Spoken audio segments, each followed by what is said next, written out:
때는 바야흐로 1999년 세기 말의 대혼란, 그 혼란에 혼란 한 스푼을 더하는 가요계의 혼란이 있었는데 그게 바로 대체 이게 뭔가 싶은 패밀리와 형제들의 출연이었지. 먼저 1999년 7월 YG 패밀리라는 팀이 나왔는데 이게 양현석, 해리, 진우와 션, 그리고 원타임 멤버 4명, 거기다가 당시는 아직 데뷔 전이었던 렉시까지 참여했던 프로젝트 그룹이었지. 무려 9명이 그냥 우르르 나와가지고 우리는 YG 패밀리고 외치는 모습에 그냥 나는 혼란함을 느꼈는데, 이런 혼란함이 채 가시기도 전에 1999년 10월, 그러니까 YG 패밀리의 등장 3개월 후에 브로스라는 그룹이 또 하나 나오는데, 이 브로스는 당시 이상민이 제작한 또는 제작할 가수들을 긁어 모아서 만든 프로젝트 그룹이었고, 이 브로스의 인원은 룰라, 디바, 에스더, 바비킴, 그리고 아직 데뷔 전이었던 샤크라와 엑스라지까지 무려 13명이었단 말이야. 이 브로스는 타이틀곡 윈윈으로 활동했었는데 개인적으로 당시 내가 참 좋아라 했었고 지금도 아주 좋아라는 노래야. 특히 이상민이 가짜 모필 입고 내지르는 솔로 부분은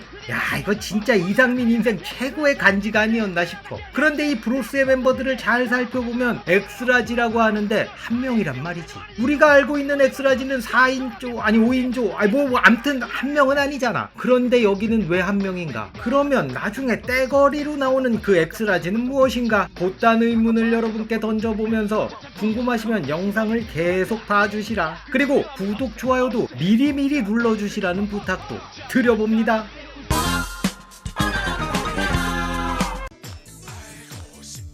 때는 바야흐로 1997년 룰라는 5집 더 파이널을 발표하는데 이 앨범은 이미 해체를 선언하고 발표한 앨범이었지. 그래서 제목도 더 파이널이었던 거야. 이후 룰라는 해체하고 룰라의 멤버들은 각자 개인 활동을 시작하지. 체리나는 디바를 결성해서 대박이 났고 이상민은 프로듀서로 잘 나가고 있었단 말이야. 그런 와중에 그 새끼는 뭐라도 해보겠다고 플레이어라는 2인조 그룹을 결성해서 가요계에 도전했지만 뭐 그냥 그랬고, 이후 멤버 김승환이 탈퇴를 하게 되지. 이어서 1998년 그 새끼는 새 멤버 고재형과 여성 멤버 김문정을 영입해서 플레이어 2집을 내고 컴백을 하는데 역시나 이것도 뭐 그냥 그렇고, 그렇게 이 새끼의 야심찬 도전은 폭망으로 끝을 맺고 말았어. 이렇게 플레이어로 활동했던 고재형은 이후 그 새끼의 소개로 이상민이 룰라의 스태프들과 의기투합해서 설립한 기획사 A&B 엔터테인먼트에 합류하게 되면서 엑스라지라는 예명으로 활동을 하게 되는 거지. 그래서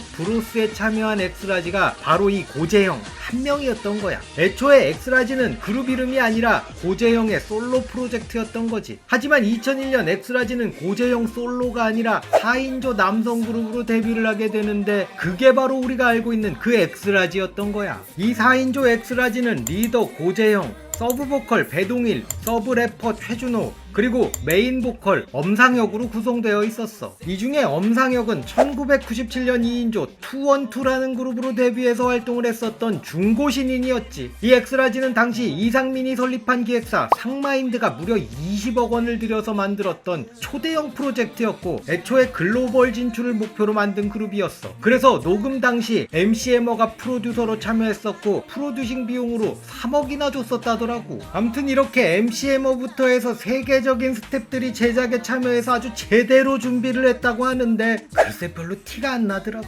이렇게 엑스라지는 이상민이 작사 작곡한 노래 유를 1집 타이틀곡으로 활동을 하는데 뭔가 힙합 느낌 가득할 것 같은 엑스라지였지만 이 노래는 힙합향 0.037% 함유된 것 같은 그냥 댄스곡이었고 글쎄 이게 뭔가 딱히 간지가 막 나지도 않았고 임팩트가 있지도 않았어. 이 노래의 뮤직비디오는 진짜 홍콩에서 찍은 홍콩 영화 같은 그런 느낌이었거든. 지금 보면 좀 유치한 느낌인데 그때는 나름 조금 멋있었던 것 같기도 하고 그랬지만 이게 노래랑은 전혀 매치가 안 되는 게 그냥 물과 기름 마냥 섞이지 못하고 동동 떠있는 곧단 느낌이었던 거지. 그래도 이게 이상민이 푸시를 해서 그랬는지 신인 그룹 치곤 나름 인기를 얻었지만 사실 이 엑스라지는 나름 인기를 얻는 정도로 그치면 안 되는 그룹이었단 말이야. 아니 20억이나 들여서 야심차게 만들어낸 그룹이 그냥 신인 치곤 인기 있는 정도면 이건 그냥 망하는 거나 다름없었던 거지. 게다가 그룹 제작부터 기획했던 해외 진출도 무산되면서 이상민 입장에선 그야말로 대형 사고가 터졌던 거야. 뭐 듣자 하니 MC 해머와 마찰이 있어서 그랬다는 이야기가 있는데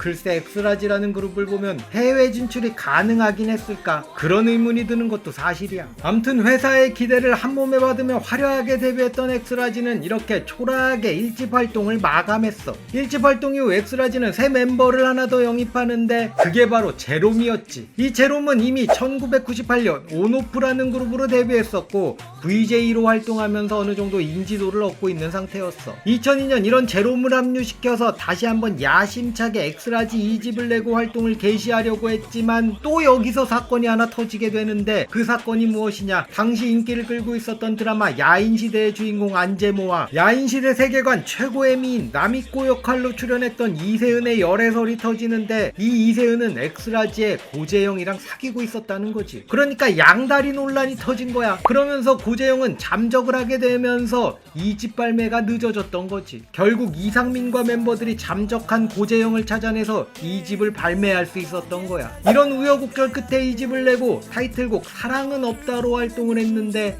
사랑은 없다라. 이건 고재영의 마음이었을까? 암튼 이 사랑은 없다에게 히트는 없었고 그렇게 엑스라지는 해체되면서 사라졌어. 이후 배동일, 엄상혁의 근황은 알려지지 않고 있고 고재영은 간혹 이상민과 함께 방송에 나오긴 하는데 뭐 딱히 존재감은 없더라고. 이 고재영의 아내가 96년 미키의 전쟁이란 노래로 가수로 데뷔했고 이후 작사가로 활동하고 있는 김영하인데 엑스라지 2집 수록곡을 이 김영하가 작사를 했었거든. 아마 그때 인연이 돼서 결혼까지 한 게 아닐까 싶어. 그리고 최준호는 전지현의 남편 최준혁의 형이고 동남아 재벌의 딸과 결혼해서 살고 있다는 소문이 있던데 이게 사실이면 엑스라지 최고의 아웃풋이 아닌가 싶네. 마지막으로 2집에서 합류했던 제롬은 안무가 배윤정과 2014년 결혼을 했었고 2년 후에 이혼을 했지. 그리고 돌싱글즈라는 프로그램에 출연했는데 거기서 좋은 인연을 만난 것 같더라고. 이번 시간엔 이렇게 이상민이 야심차게 제작했던 엑스라지에 대해서 이야기해봤는데 사실 이 엑스라지가 망하면서 이상민의 왕국에 금이 가기 시작했거든. 이때부터 연이어 내놓는 가수마다 성공을 거두지 못하면서 위기를 겪기 시작한단 말이야. 당시 3대 기획사라고 하면 SM, 대성 그리고 상마인드라고 할 정도로 이상민의 위세가 대단했던 그 시절. 하지만 이 엑스라지부터 시작된 균열이 바로 이상민을 추락하게 만들고 말았던 거지.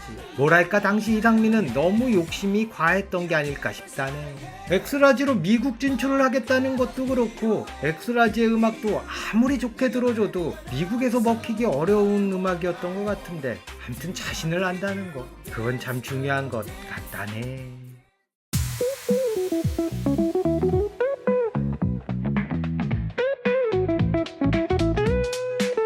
즐거운 삽시간 재미난 삽시간 추억을 소환하는 삽시간 하지만 삽소리가 많으니 주의하세요.